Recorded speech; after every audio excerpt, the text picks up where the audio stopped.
Okay, so to create a seamless file in Illustrator, I'm going to do this here. So I have my little avocado here. I make sure that it's all selected and that it's grouped. So that way when I move it, it moves as one. It makes life easier. So I'm just going to shrink it down. So one way is to make it seamless. If you put it to a corner and you have it like this, you can see that it's like going to be cut off when it's made into a file. So if you click it, you go up here to, or actually no, you click it, you right click, you go to transform, move. My document is a 12 by 12. That's the file size that you're going to use.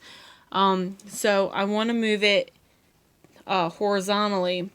So I'm going to change my horizontal number to 12 and my vertical to 0. And then I'm going to hit copy. You want to hit copy because it makes a copy of it. If you hit OK, it moves the actual item. So you hit copy and then it makes 2 of them. So then that means your side parts here are going to be seamless.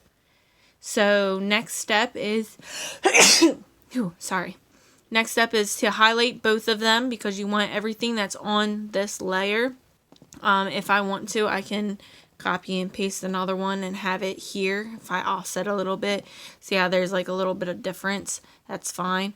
You're going to select all of them because you want everything that's under this line. And then you're going to hit transform, move, and then we want it to go upwards. So our horizontal is going to go to 0.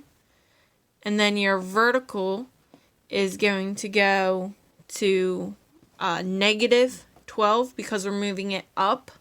And then you hit copy. And then it puts it up here.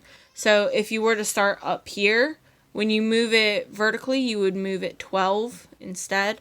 If you're going this way, horizontally, it's going to be 12. If you go from this corner to this corner, then it's going to be negative 12. So here, let's see. If we have this avocado, and we're going to put it here.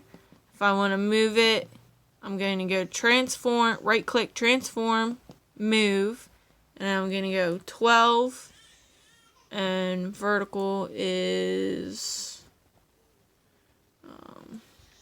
0, and copy, it goes there.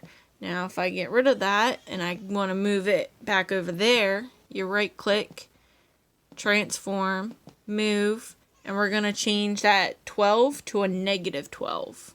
And then we're going to hit copy. Okay, and then put just another avocado here in the middle.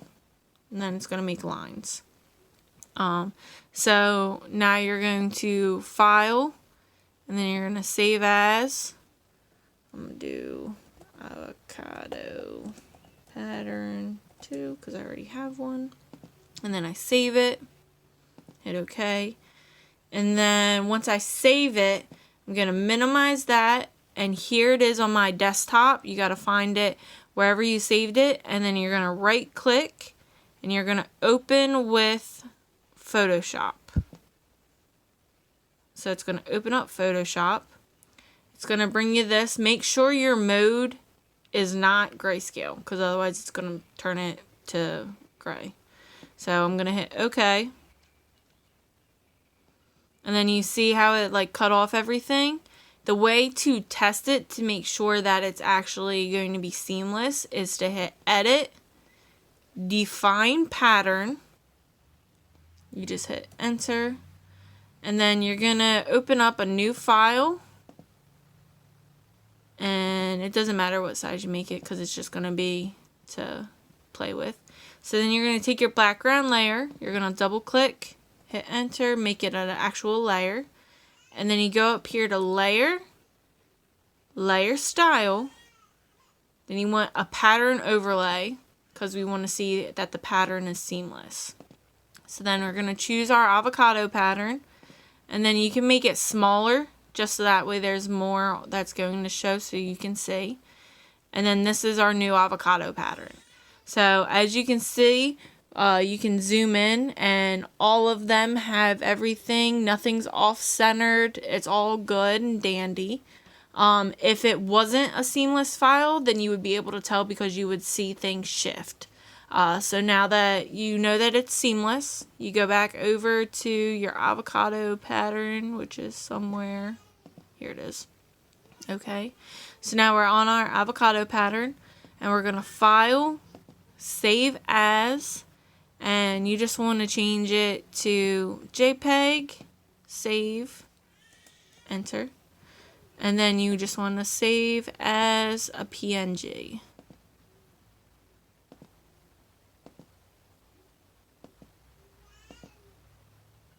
Okay.